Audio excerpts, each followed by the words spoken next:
నమస్కారం. మనస్ఫూర్తిగా మనం కోరుకుంటే దేవుడు నెరవేరుస్తాడంట. అలా నేను గత కొద్ది రోజుల క్రితం పశ్చిమ బెంగాల్లో బీజేపీ గెలవాలి, తమిళనాడులో డిఎంకే ఓడిపోవాలి, ఇదే కోరే.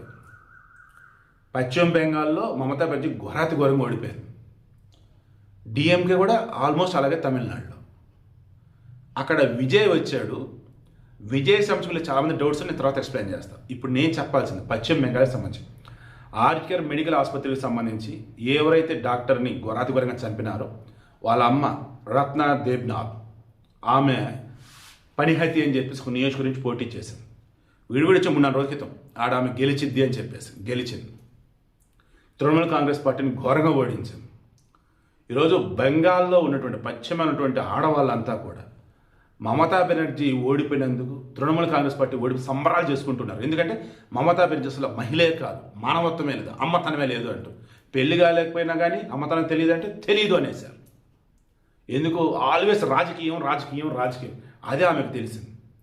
ఇంకా లంచ్ కూడా చేయలేదు, లంచ్కి చేయబోతున్నాడు. దానికన్నా ముందు ఈ వీడియో ఇద్దామని పనిహతి నియోజకవర్గం నుంచి ఆర్కేర్ మెడికల్ ఆసుపత్రిలో కన్నుమూసినటువంటి ఆ బాధితులు ఎవరైతే ఉన్నారో డాక్టర్ వాళ్ళ అమ్మ రత్న దేబ్నాథ్ పనిహతి నియోజకవర్గం నుంచి బ్రహ్మాండంగా గెలిచారు. అండ్ పశ్చిమ బెంగాల్ విజయం బీజేపీ క్లీన్ స్వీప్ కొట్టేసింది. ఓవరాల్గా అన్నప్పుడు భారతదేశంలో ధర్మపక్షానే జనాలు ఉండాలని ప్రూవ్ చేశారు.